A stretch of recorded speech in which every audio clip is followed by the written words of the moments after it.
welcome into the DNVR Rockies podcast brought to you by DraftKings Sportsbook. Now, new customers, when you sign up using promo code DNVR, you're going to go ahead and allow yourself to make a $5 bet because when that bad boy hits, you get $200 in free bets instantly thanks to that promo code DNVR. And thanks to DraftKings Sportsbook. I am your host, Patrick Lyons, and joining me today on the DNVR Rockies podcast are two well-esteemed baseball men who have a good Rockies podcast of their own, the Park Adjusted Rockies podcast. We've got Manny Randhawa from MLB.com. Is this a busy time of year for you right now, Manny? Yeah, sure. I mean, they always keep us busy, writing stories about preview stories, especially about this time of year, and even in the off season, hot stove. And then in between, we kind of do historical look backs and things like that. So. Yeah, I also heard a rumor too that pitchers and catchers have reported for the Rockies today. So I'm thinking MLB.com might be a good site worth checking out besides the DNVR.com as well. And we also have a pitching specialist here on the day that pitchers and catchers report. The first ever Colorado-born Colorado Rocky, Mr. Mark Knudson. How you doing today, Mark? I'm well. I wish I was reporting today in Arizona with all this cruddy snow out here. I'd like to be in Arizona right now. Yeah, I think even if we were reporting with a shovel and a rake and a lawnmower, we would all be pretty happy. Yeah, anything like that. For sure. No question. Just get out of this. All right, we got to talk about some of the new rules that MLB has implemented here for this season. About six new rules all at once. Some of them easier to deal and adjust with than others. We'll break those down. Talk about some of the pitching battles that are going on in camp right now at Salt River Fields for the Colorado Rockies. And if we've got any time after that beyond our 2.5 hour conversation, maybe we'll talk World Baseball Classic. But new rules, man. It's a lot to deal with, but I think it's exciting in general. Are you guys kind of hopeful that not only will players be able to adjust to this, but it will just create a better product overall? Forgetting about all the griping that players and managers might make. Will we have a better product this year because of many of these new rules? Manny, you go first. Okay. I don't know. I mean, I think, I think the jury's going to be out on that for a little while. If I had to guess, I think it will make a difference. Some rules more than others. I think the shift rule probably is the most going to be the most impactful, just because a base hit up the middle is going to start being a base hit up the middle. There's the Ted Williams shift is going to go away. So you're going to have guys who, like Charlie Blackmon, for example, and there are a lot of guys around the league who oftentimes hit into that shift who are going to be very happy. They don't have to necessarily hit it over, that shift to get it into the outfield. So I think that's probably going to have the biggest impact. I don't know that the bases are going to have a big impact. It'll be interesting to see how that one works out. I'm curious to hear what Mark has to say about the box stuff, because that is, he's talked to me and others about, I think it was 1987 or something like that when the box they were calling box all over the place. And so I'd be interested to hear how that's going to make the pitchers feel. Well, in 97, the balk rule was put in place where a pitcher had to come to a complete stop before he could go to the plate.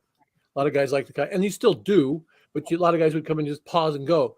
Now, by definition, a change of direction is a stop, but they weren't calling it that way. They were making us pause for a full count or whatever. And I just remember I had a shortstop named Edgar Diaz who was a really good player, but he would come up after every single pitch. He'd walk towards the mound and say, remember to stop. Make sure you stop. He was told to do that, obviously, but that's what we were living through, and it was really annoying. And some umpires would call it differently than others. Now I think the new rule change is not as much about interpretation for the umpires, which obviously is a good thing, but just there's things about it that I don't know how they're going to enforce this. For instance, I brought this up on one of our podcasts, Manny. You can only pick the first twice. Well, does that mean, and you have a pitch clock, does that mean you can't step off the back of the rubber and bluff? That's a good question. Does that mean, you can't, I don't know. I mean, we're taught to try to disrupt the timing. We're taught, you can't deceive the runner, blah, blah, blah. But you got to disrupt his timing or he's going to take off. So sometimes you're going to pause longer and sometimes you're going to go quicker.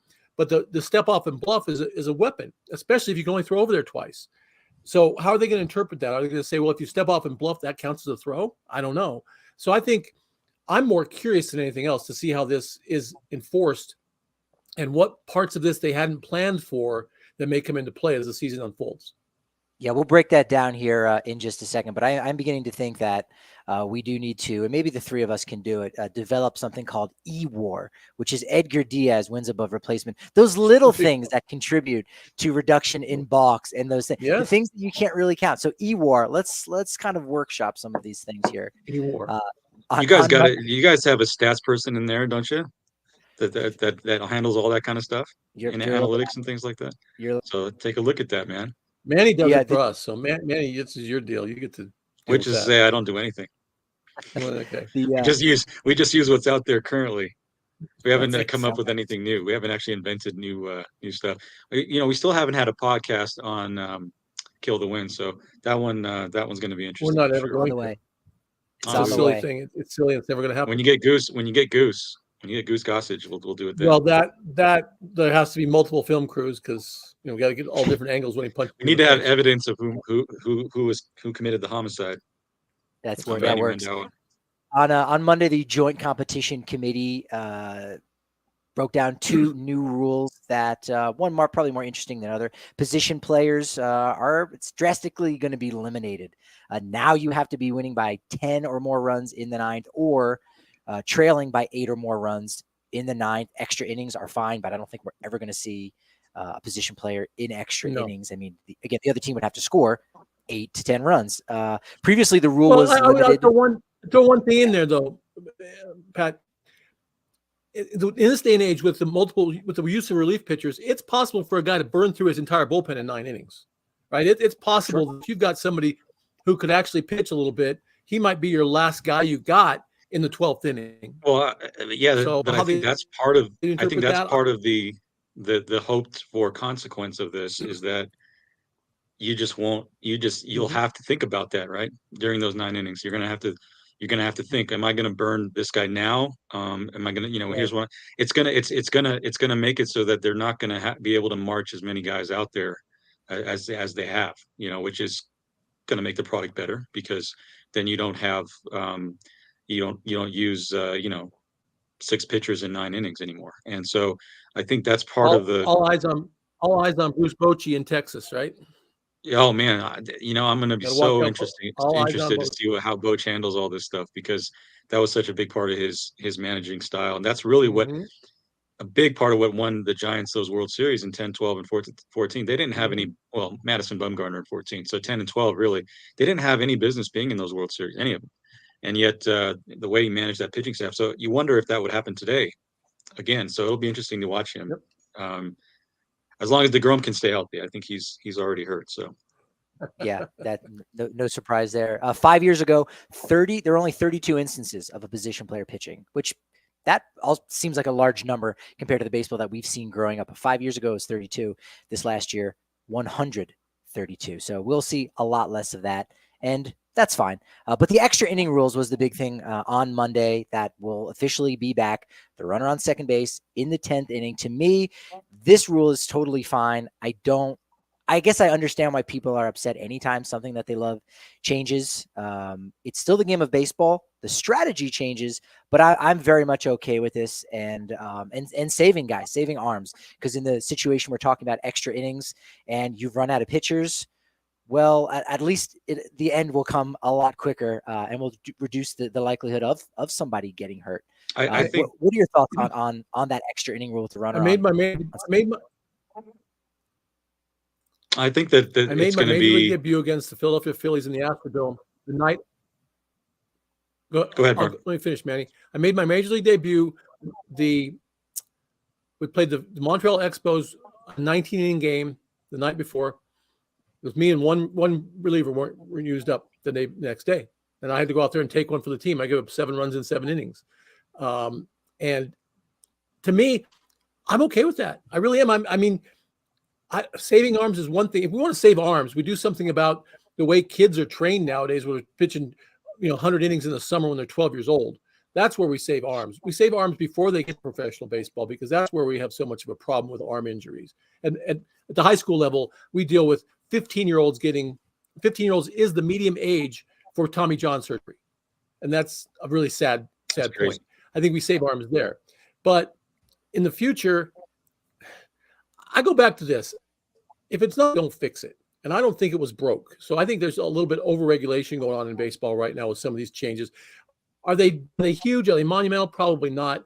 But they're just kind of, I mean, the runner on second base, start extra innings, is silly. It's not real baseball. It's silly. I don't like it at all. And I don't think it's indicative of who deserves to win the baseball game. It is what it is. Everybody's got to deal with it. It's even-handed, but I'm not a fan. Manny, let me give you some numbers on this real quick, and then we'll get your take.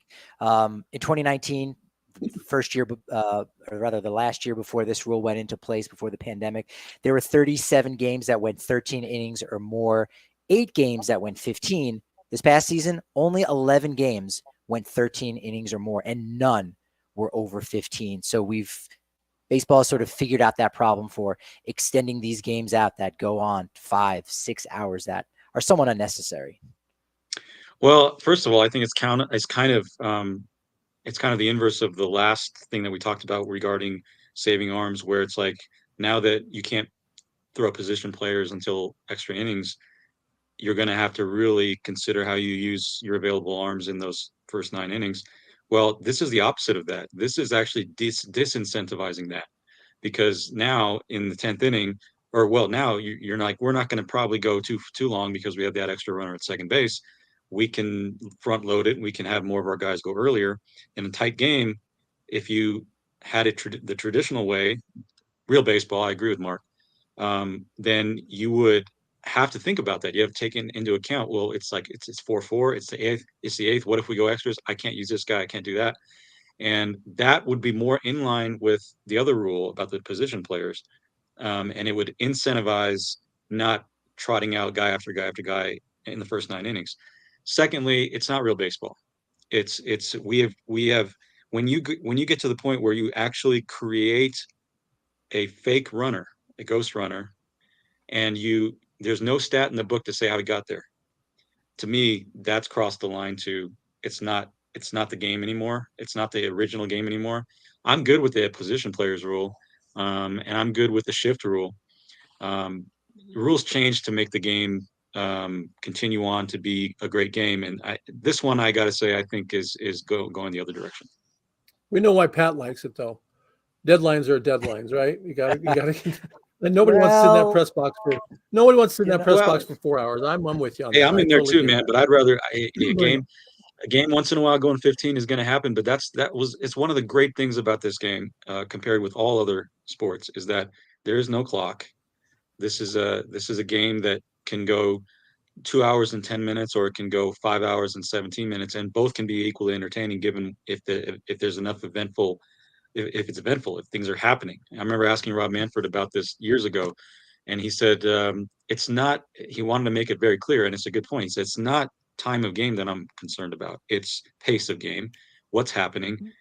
Are there too much dead time in between? And so if you have a game, the greatest game I've ever seen is with my own eyes in real time is Game 6 of the 2011 World Series, when David Freese hit the game-tying triple with 2 outs in the 9th and then won the game in the 11th. A team down to their last strike twice, a team that's never won the World Series, 1 strike away twice.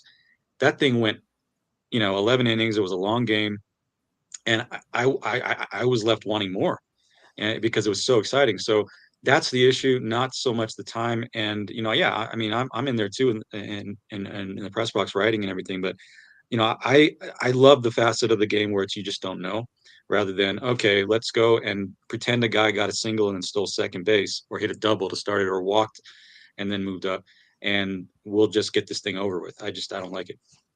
Yeah, I think a lot of that memory that you have is the fact that it was the World Series, the fact that it was the postseason. When it's the regular season, it lacks that sexiness. Well, I think it depends. I think it depends on when in the regular season. I think it depends on what's on the line. I think it depends on, if it's April 10th, fine. But I mean, I can see your point there. But if it's September 19th and you're in a pennant race and you need this win to stay in it, and your team guts it out over 17 innings. I mean, it's one of the things you never forget. Mark, do you have fond memories of a 16-inning game that you played in against the Angels on July 6, 1990? And if so, what was the result of that game? I have no idea. I don't remember. I don't remember. I do remember a game in Chicago against the White Sox that I pitched pretty well in, but we ended up going a long extra inning game. And it caused me part of the reason I had to miss seeing Paul McCartney at Soldier Field that evening. So that link to that game bothered me for that reason. But I'm with Manny. I don't like the ghost runner rule at all. I think it cheapens the outcome. You play the game a certain way. Now, having said that, I'll play hypocrite here. I love college football's overtime rule. Same thing, really, if you think about it. And I love that part of it. So maybe I'm being a hypocrite a little bit with baseball. Well, college football has a clock to start with. Not in overtime, so they don't. Not right, overtime. Right. That's I know. Not in overtime. Right. So the overtime rule is different. Go ahead. So I guess I guess I want my cake and eat it too. And Manny, you have to modify your argument just a little bit, because we do have clocks in baseball now. Well, let's get to that here in a second. Let me say this about what Mark said real quick, and that is that it cheapens the outcome in a game. What if you have a tremendous game, a pitching duel? It's 1-1, or it's no score going into the 10th inning, and then you stick a runner on second. I mean, is that how you want this thing decided?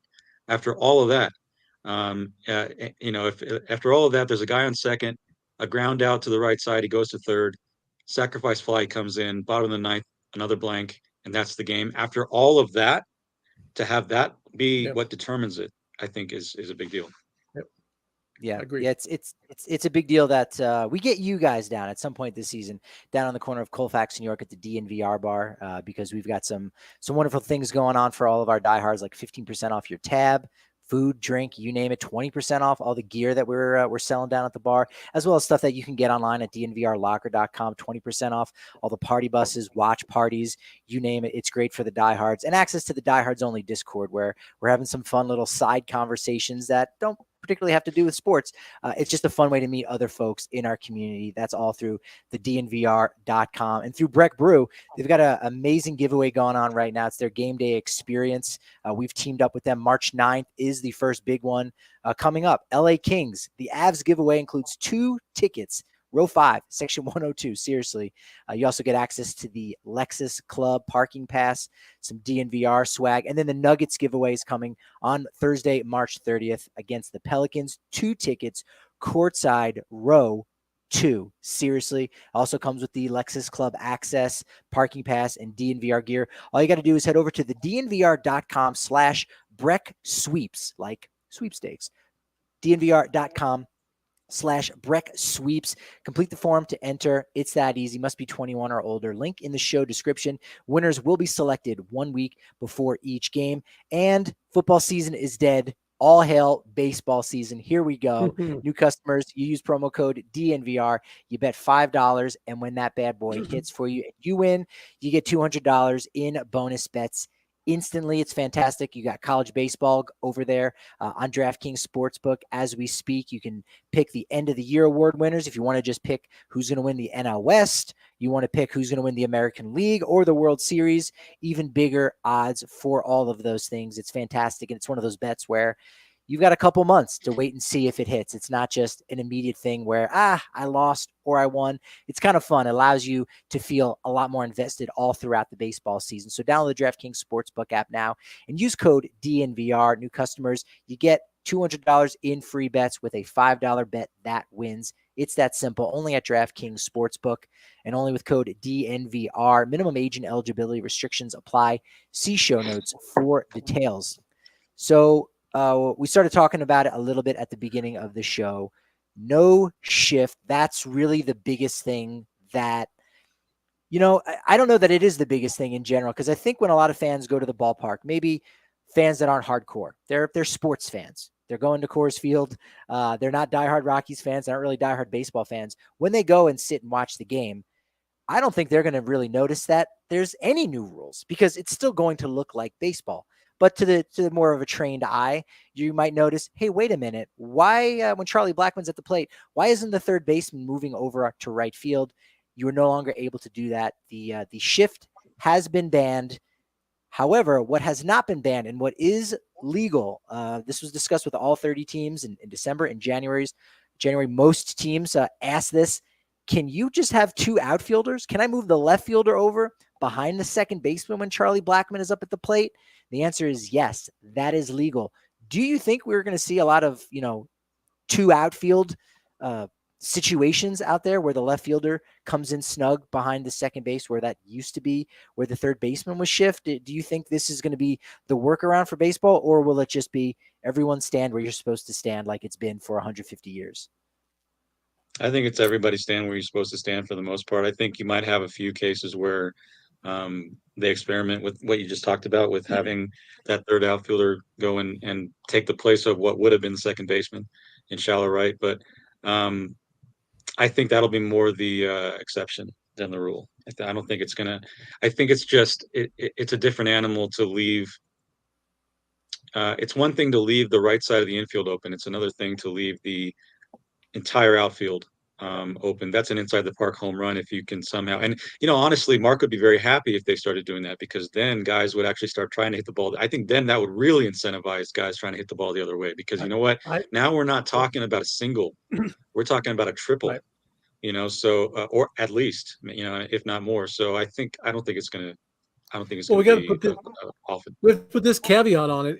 Whatever the analytics say you should do is what they're going to do, right? That we've become slaves to that. So if the analytics say, yeah, that's the right thing to do, we'll do it. But if Charlie Blackmon comes up against the old-fashioned shift, yes, you're right, man. He could bunt for a single. Sometimes he would, sometimes he wouldn't. Sometimes he just try to hit it through the shift. But if there's nobody playing left field, you know for sure he's going to try to hit the ball hot left field, and he can. He's proven that. So, yeah, I think teams will be hesitant to do that against maybe Joey Gallo, they'd still do it. But they're going to be anybody who can hit the ball the other way a little bit. They'll be hesitant to do something like that. Could you see the extreme outfield shifts where the left fielder's in left center and then all that? Maybe. Right field's playing more shallow against some guys? Maybe. But you're right. They hadn't addressed the idea of an outfield shift. So whatever the analytics say, I think they that's should do. why, because I don't think they foresee it either. I'm sure right. somebody thought about that, and they thought, you know what, let's not restrict the outfielders. That's going a little too far. We're probably not going to see a lot of these kinds of weird shifts now, like moving to the outfield, because we can't do them in the infield. Yeah, I think you're right. I think it's going to be the exception to the rule. There'll be those players, Gallo, just other guys who just extreme pull guys, like guys who pull the ball 52% of the time or whatever. Yeah. That was, part of our headline here on the DNVR Sports channel on YouTube is players whose batting averages are going to rise. The top three guys who were shifted the most last year, all left-handed hitters: Corey Seager, Kyle Schwarber, and Shohei Ohtani. There's a lot of different projection systems showing, how much batting averages are going to rise, particularly for left-handed hitters. Mike Trout was shifted a lot still, even as a right-handed hitter.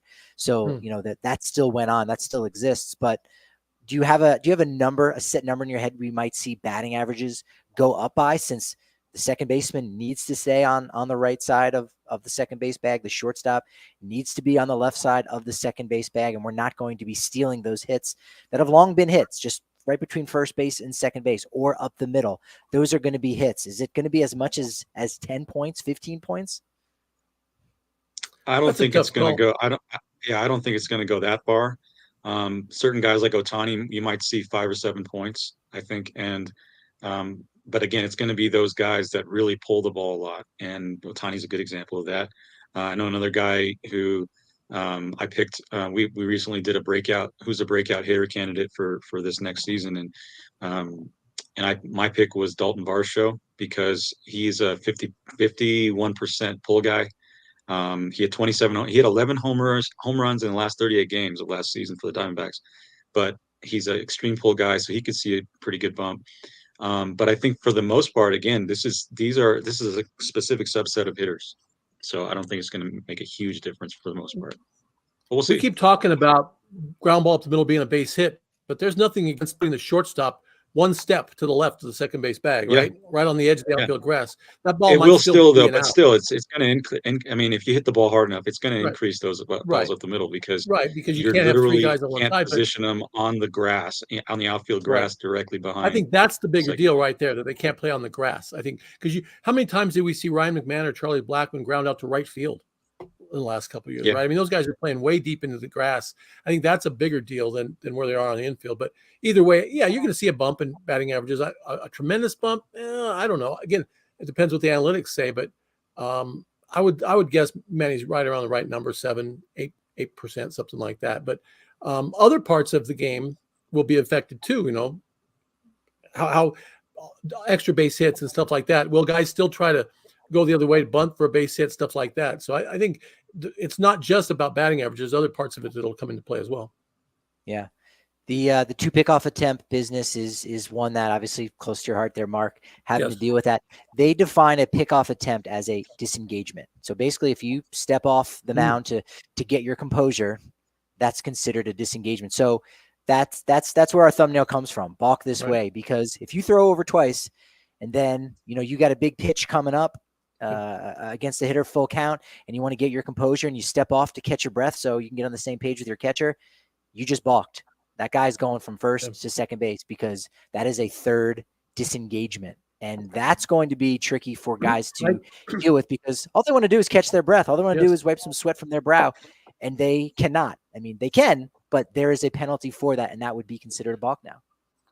I think I didn't like to throw to first. There's a lot of times I didn't throw to first at all. So I never liked that. Too many you're not hardly ever going to pick somebody off, and you're more likely going to throw the ball away. So, and I teach my high school pitchers the same thing. Let's not overdo the throws to first because something bad is probably going to happen. But the stepping off and the disrupting timing is important. I won't be surprised. There's a lot of pitching coaches that tell their pitchers, let's not even throw over there because the threat is more important than the actual throw, right? The idea that you might throw over keeps the guy close. If he knows you're not throwing over, he's leaning off halfway to second base, right? I think if you're a pitching coach, you have to initially say, let's see what happens. Yeah. I mean, you know what? If they start running on us, then we'll adjust. But are we really? I talked to Tim Raines about this when he was here in Greeley, and he said, I don't think the bases or the rule changes regarding that might open up the teams to steal more is going to really do much. Again, because analytics. And the question is, does this significantly alter the numbers in turn? But you need a sample. You know, that's the other thing too, is you need a sample. You can't just guess, right? So somebody's going to give it a shot and somebody's going to have to try it. And then we're either going to see a big jump, or we're going to either see almost no change. I don't think there's going to be much, you know, at first you got to try it. You got to experiment. How many runners are going to get on first base, take their lead, have a couple pickoffs, and not realize at that point after the guy threw over twice, he can't throw over here anymore. I'm off to the races. It's going to take some getting used to. It's going to take some getting used to, and also the whole not being able to step off and wipe your brow. That one's a big one, I think, because as Patrick mentioned, why I would say that's one of those where it's like you just forget. I mean, what you've been doing this thing your whole life, and especially the veterans in the major leagues, they've been doing this for their entire career. Guys who have been in the league 7-8 years, and suddenly you can't even step off the mound once you've gone onto the mound. That's going to take some getting used to, and I think that we might have some flustered veterans. No question, and that's why I think most of them won't even throw over once, because you want to keep that ability to step off and wipe your brow. You got to have that. You got to keep that in your pocket. And if you waste it on a throw to first, if you're not going to do a lot anyway, I don't see them doing it. I just don't. And if runners get too bold and they start taking too big a leads, they'll get the one throw over. Maybe pickups will actually go up. Who knows? Yeah. Yeah, that's and with the pitch clock, again, you can't just sit there and go, I'll wait for that bead of sweat to just come down at the bottom of my face and just drop off. No, could see an increase in back picks with guys now are clearly going to have larger secondary leads. So, there can be a rise in that. I think ultimately what we can probably all agree on is you're right. The pitching plan is going to very much be the Lester plan. It's be the John Lester strategy. We're building a generation of John Lesters who will just never throw over to first base. Looking at a couple of the balk numbers, I think that you might be interested in. with the balk rate, going up, and looking at it, what it was like in the minors going from 2021 to 2022 when they implemented so much of this, there was a rise. Now, the most balks in a season for any Rockies team was 22 in 1993. Manny, the question for you is, how many of those did Mark Knudson contribute of the 22 in 1993 by the Rockies? Oh man, I'm gonna say one. You are over by far too many. Mr. Knudson contributed 0, and he Really? never balked in his career. Not You never once. balked in your entire career? That's I well. don't remember getting called for a balk in the big leagues.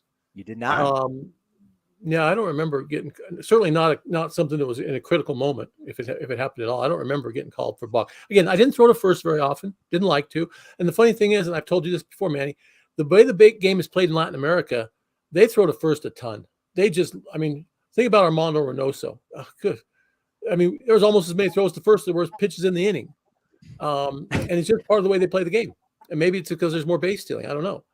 But though I think those guys, like you mentioned, the veterans certainly, but the kids who came up from Latin American leagues who have to get adjusted to a different way the game is played here without a ton of throws to first, it's going to take some adjustment. You have to be diligent. You have to be thoughtful while you're out there. You have to take your time, and you have to make sure, hey, I come to a complete stop. I step where I'm going to throw. You don't do silly things that cost your team a base, because when you gave up as many hits as I did, a free base was almost a run. So you couldn't do that. You had to make sure that it took them 3 hits to get a run. That was my goal. They had to get. It's really great that Mark is a good sport about us. As self-deprecating as he is, he's a good sport when we give him a hard time about these. So especially, the man who had the first hit off of him. Come on, Big hurt. He's a Hall of Famer. You just knew when he tripled to start to get his first hit in his major league career off Mark Knudson. You knew he was going to be a Hall of Famer. You haven't mentioned his name. You haven't mentioned his name. You knew he was going to hit a lot more home runs because that tired him out. So I think that was a nice little rope. He only had, that's Frank Thomas, and he only had, I think, 11 more triples in his entire career. That's it. It's funny, Mark, that you brought up the name Armando Reynoso, because he does have the franchise record for most balks by a player in Rockies history. So 11. He balked 6 times in that 93 season. So your memory is right there. Senzatella is the last Rocky to balk twice in a game. He's balked 6 times in his career. We'll kind of wait and see what happens. Bud Black did let media know this morning that he's still due to come back in May at some point. So we'll kind of wait and see what happens with him, how many starts he gets. But could that record fall, this year? Could he balk 5 times? We'll kind of wait and see with this disengagement.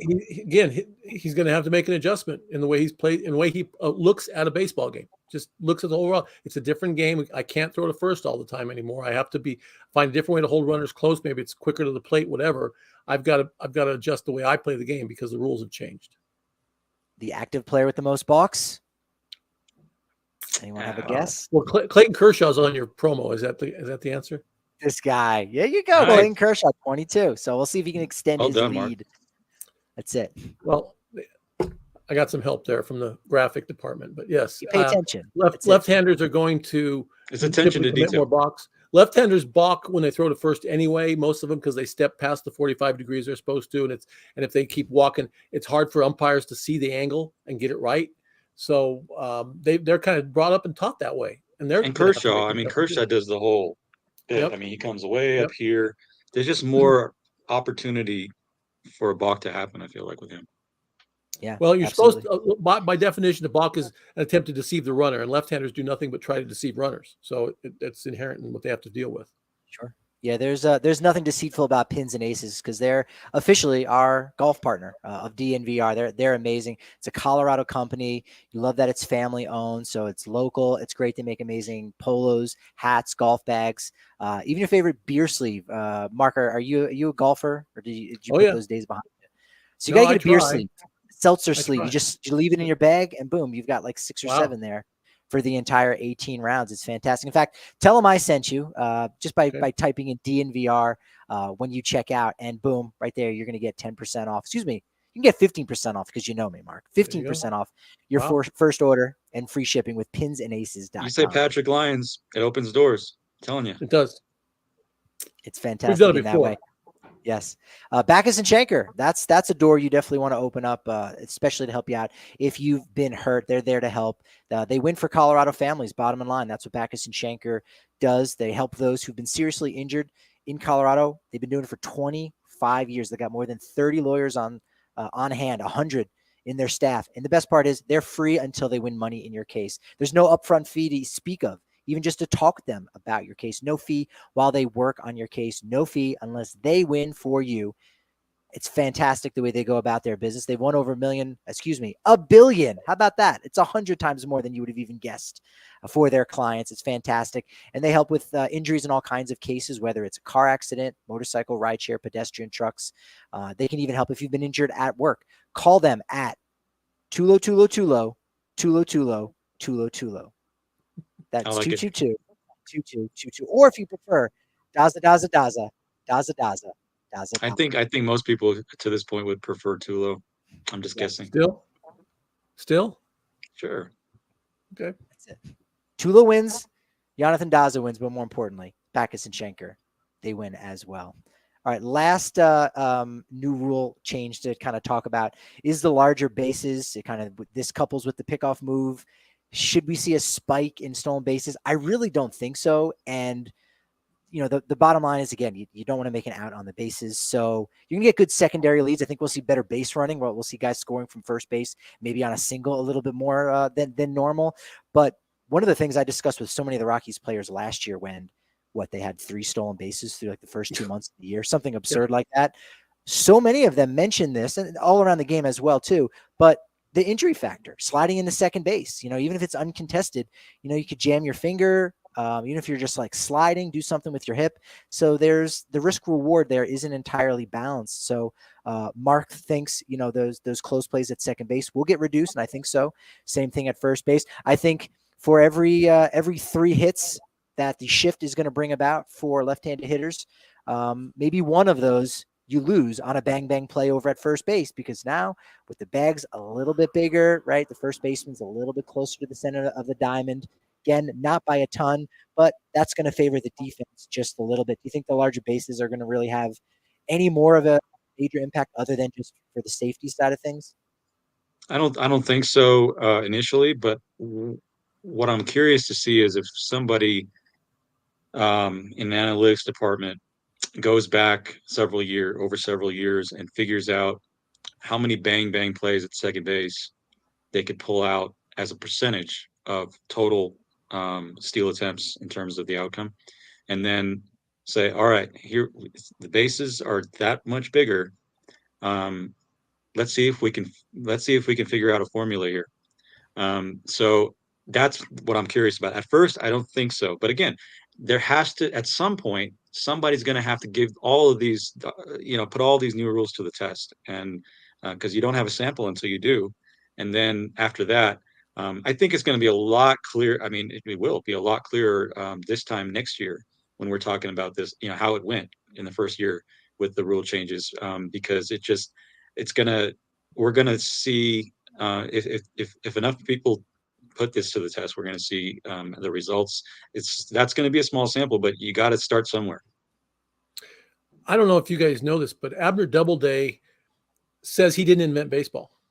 There's a significant study. If you look into it, Abner Doubleday did not invent baseball. So whoever did, if it wasn't Abner Doubleday, they had it right in the first place because of those bang plays you're talking about. Because the beauty of great defensive plays and quick play. This was in my book, the textbook definition of a solution that didn't have a problem. The bases were just fine the way they were. I think this is silly. I saw a picture on Twitter today. I don't know if it was real, but it looked like it wasn't. It was enormous difference. You saw the same picture. Some were real, some were not. I'm telling you, the one you're talking about was not real. Okay, that was a joke. Oh, yeah. Good, because that was ridiculous. I mean, what's it? 4.5 inches we're talking about total, the closeness between the bases. It just, to me, I think it's infinitesimal. I don't think it matters. It didn't. And the players complain about safety first. If slide feet first, you don't jam your fingers. I mean, where there's an edge to be had, I think there will be a formula created, and you might be right about that will happen. You and probably the will question be right will end up being, it's always a question of what are the odds this guy moves them along. at the plate or Yeah. versus the odds of him stealing that bag. And the odds change a little bit. They're going to have to figure out how much.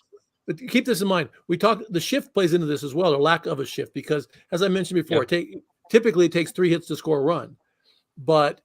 And it's easier to get 3 hits now with the shift not being there, right? It's easier for a left-hand hitter to pull the ball through the hole and do a hit and run play and advance a runner or do things like that. So your odds of getting 2 base hits in an inning to score a run are a lot better than getting 3 base hits in an inning.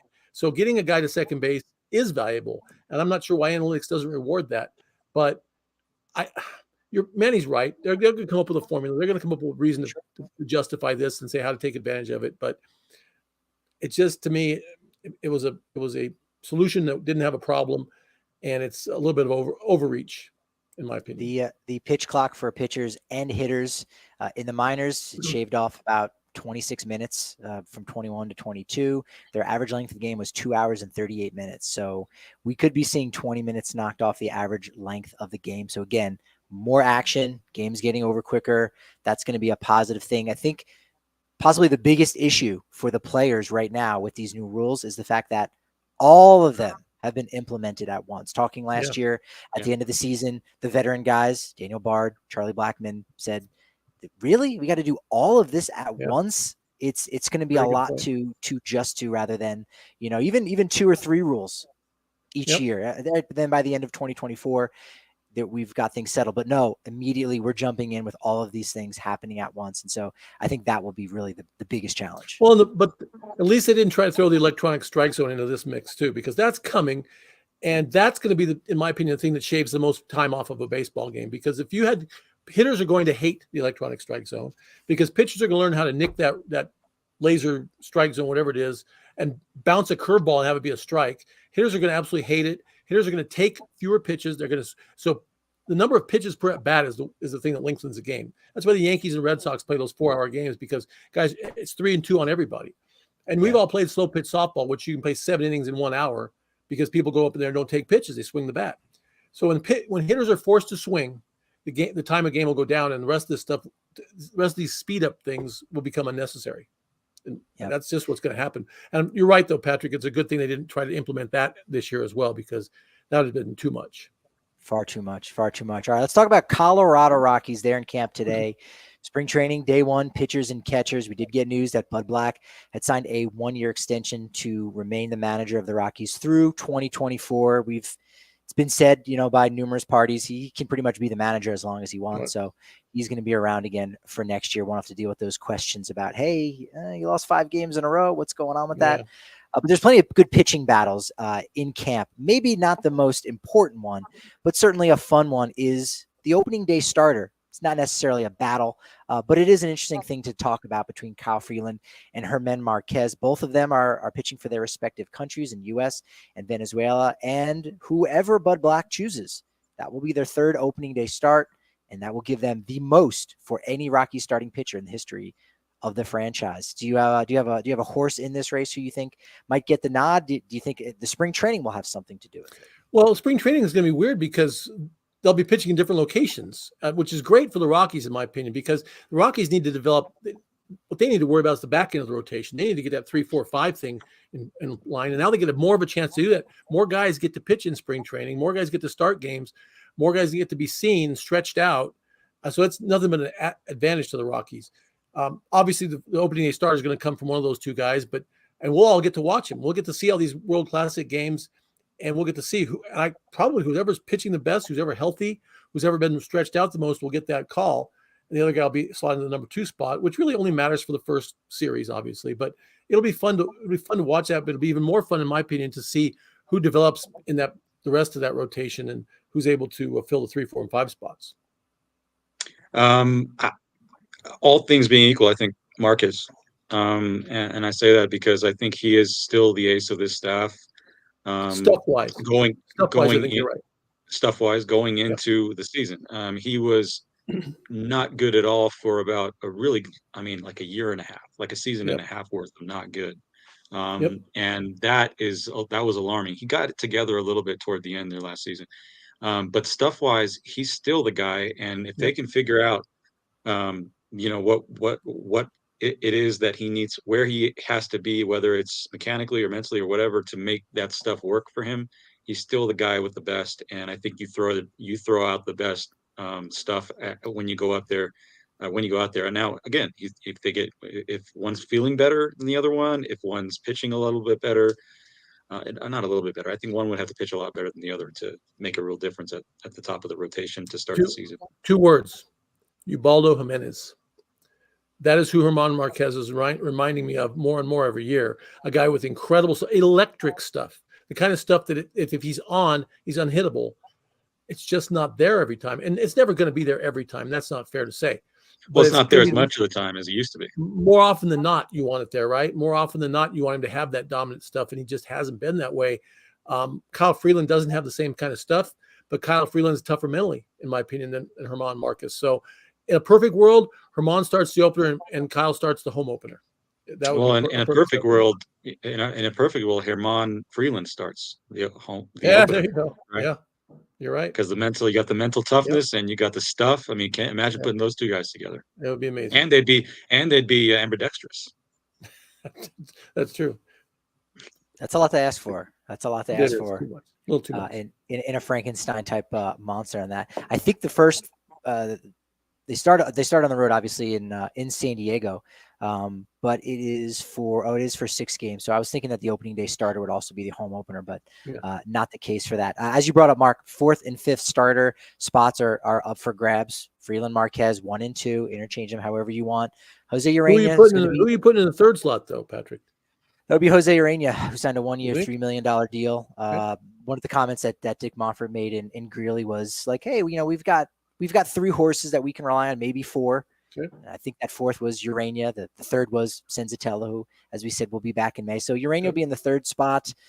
You might not have thought that last year, but just with the way things are shaking out. We also found out from Bud Black this morning, Ryan Rollison, he's probably about a month off from his shoulder surgery, still yet to make his major league debut. So I thought he actually would have been a decent candidate as the long reliever on this staff. But number 4 and number 5, the incumbents, essentially Ryan Feltner and Austin Gomber, but there's some other names that are out there. Are they going to play it safe? Does Connor Siebold have a shot? He's got some MLB experience. He's really the only one other than Peter Lambert as far as guys with MLB experience. Carl Kaufman's out there, Jeff Criswell, who they picked up this offseason, Noah Davis, and you've got those veteran options kind of lurking there, TJ Zoik, Josh Rogers, Logan Allen. Is it just going to come down to Feltner and Gomber pretty much? I would think so, but I also factor Brett Suter into that mix, right? Is he just strictly going to be only out of the bullpen, or is he going to be somebody? He will be.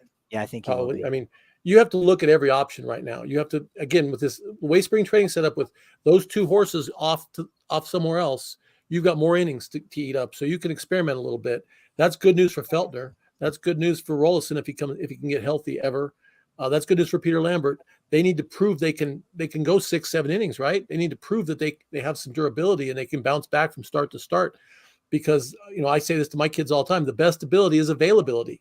You've got to be there. If you're not available, it doesn't matter how good your stuff is. So there's a lot of questions to be answered. But if you're the Rockies, you don't want to put somebody you've never seen or haven't seen much of in that rotation to start with. You may end up going there later because it's doubtful those 5 guys, very doubtful those 5 guys are the same 5 guys you finished the year with. But at the start, you probably go with what you know.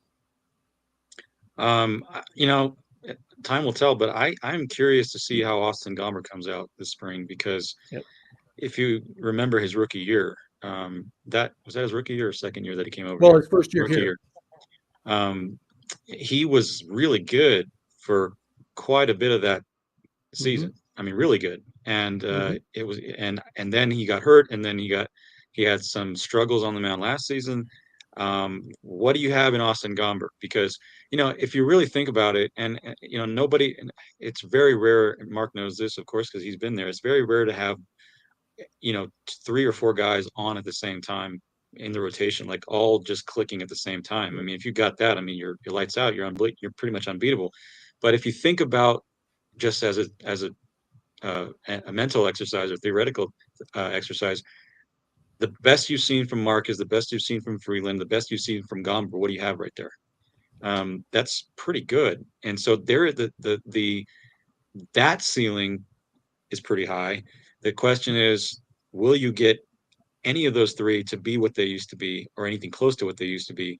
And Gomber is a real question out of the three because he's the younger one, and I'm curious to see how he performs. What Gomber has going for him is Bud Black. Having a former left-handed pitcher as your manager, he speaks left-hander. He breathes it. He can really help Gomber, and he's in Gomber's corner from all indications, right? Nothing you hear from Bud is Gomber's a starter. We just have him in the bullpen last year because he was trying to get some things organized. So I kind of believe that Bud's going to spend some special time with him and kind of get that going. Listen, I have left-handed pitchers in my high school program. I don't speak left-hander. I send him, you go talk to him. It's different. It's really different. And the ability to use the kind of stuff Austin Gomber has, the big curveball, the high, be able to pitch it high in the zone.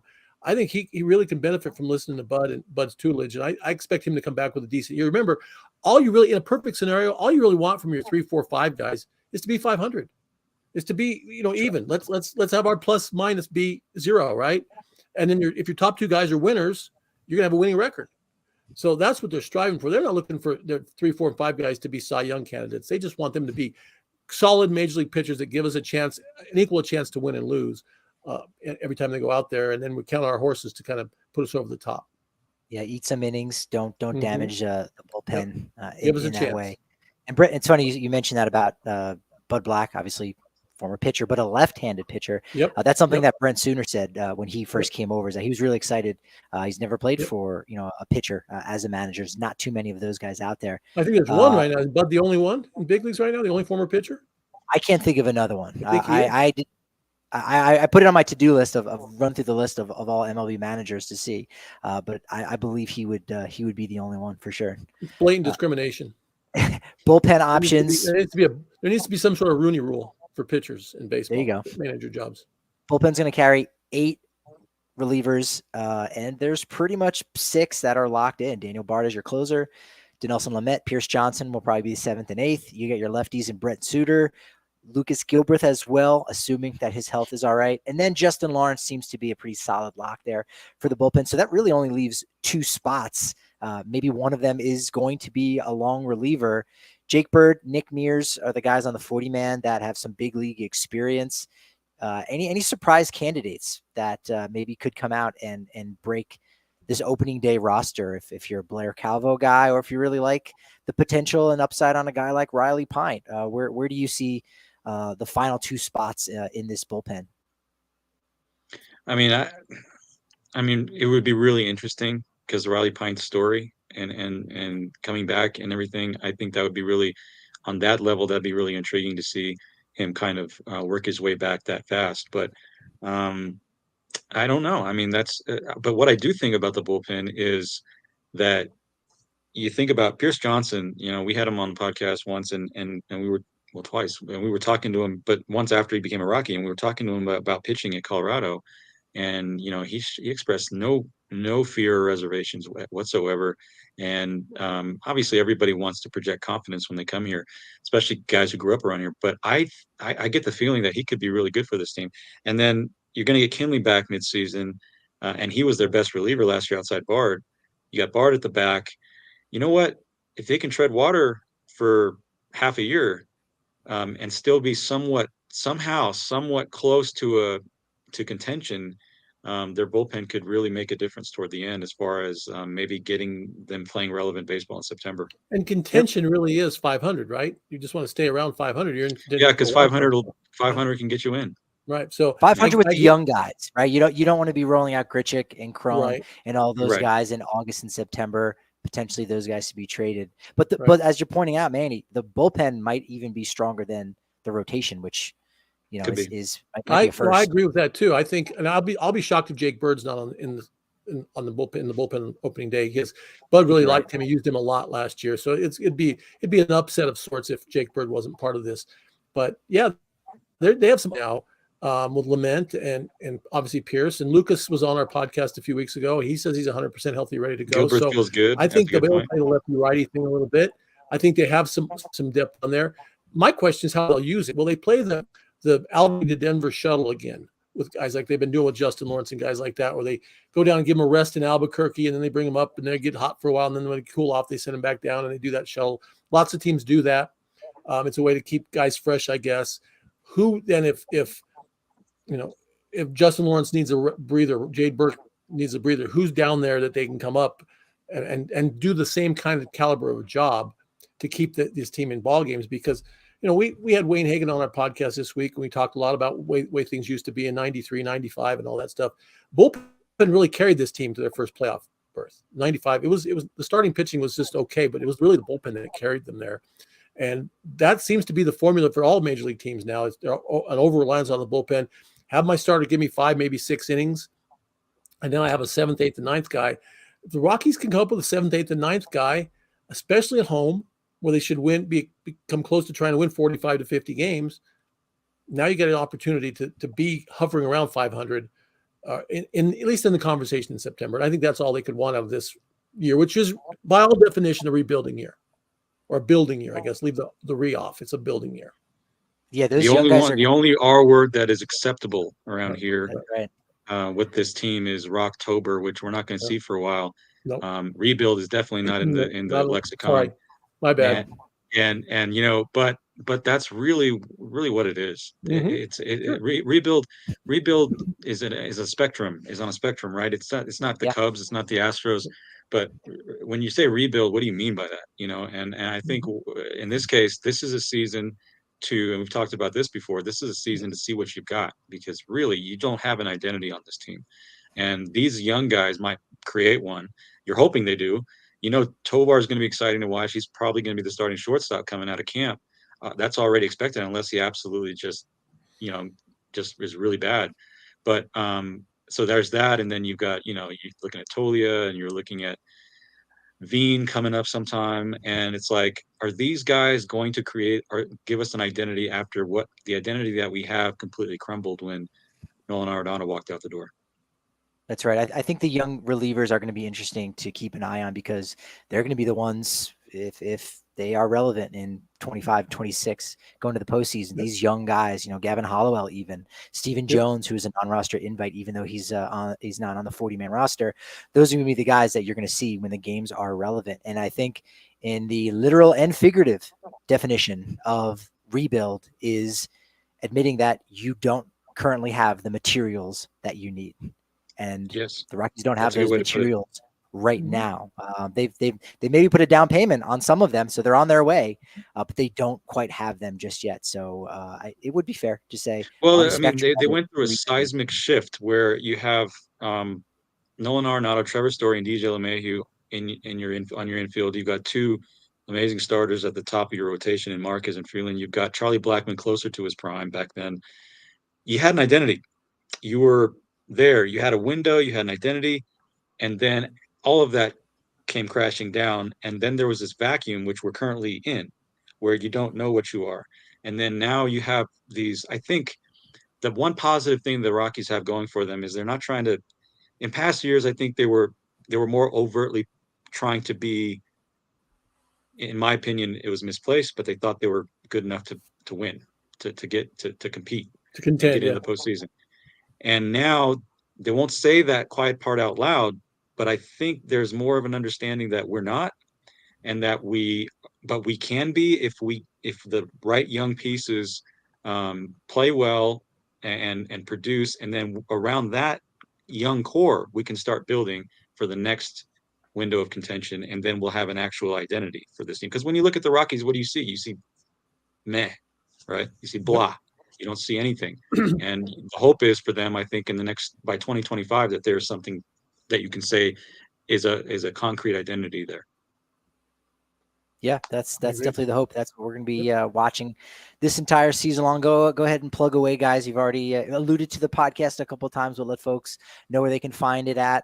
Mark, I know you're doing other things. You're writing as well, doing a great job with that. So, Mark, you're up first, since Manny got introduced. Well, yeah, I mean, the Park Adjusted Rockies podcast is on the Believe network. It's audio only, so you don't have to look at our faces anymore. Maybe when we grow up, we want to be, you guys are, we want to be video someday, but we're just not quite there yet. But Park Adjusted Rockies podcast. I'm on milehighsports.com, and I'm on woodypage.com. So anytime anybody wants to check out, and it's not all just baseball. I can't keep my opinions to myself about everything else. And that's Manny, of course, Manny's getting ready to start a football podcast of his own. So That is That for categorically untrue, first of all. No truth.